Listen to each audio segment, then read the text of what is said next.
Good morning, Priest Lake. Hope everybody's doing okay. I am thankful that you're joining me for these short periods of thought and prayer. For the next 3 mornings, I think what I'm going to do is talk about a family of prayer that's normally referred to as contemplative prayer. If you break them into their cousins, contemplative prayer, speaking in tongues, and groaning in the Spirit. All of these are mystical encounters with God whose intent is to bypass the mind. The mind is a great aid. It also can be an impediment. And the practice in all of these disciplines is to engage the God who is far beyond our mind.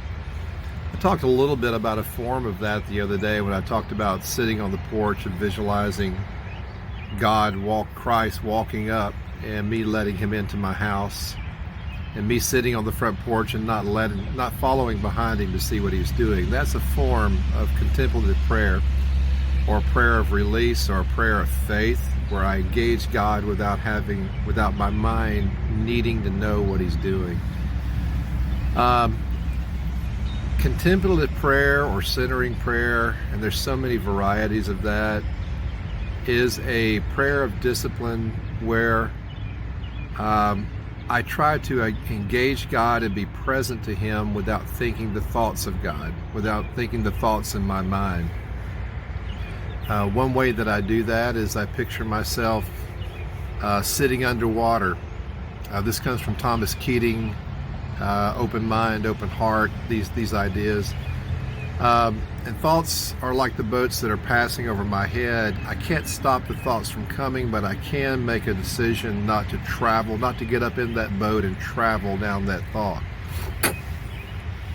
One way of doing that is to repeat a phrase that feels right to you, that you can use as an aid to return your mind to that place of being.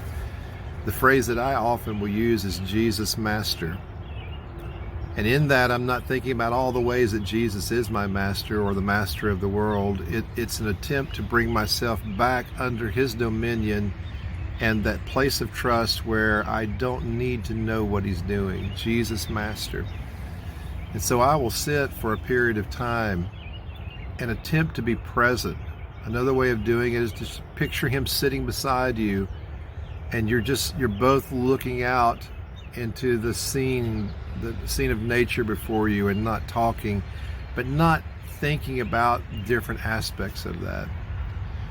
That may seem a little foreign to some who've never practiced it, or to some who say that sounds like a form of meditation that might come from another religion. There are all sorts of things that are part of our biblical faith that other religions do. We kneel. The Muslims kneel. We bow. A Hindu will bow. The ancient Jews would sacrifice. All ancient people sacrifice. The idea that I am to center myself in before God and practice a prayer discipline where I am at peace before him in that way of unknowing is just the appropriate response to the type of God we believe.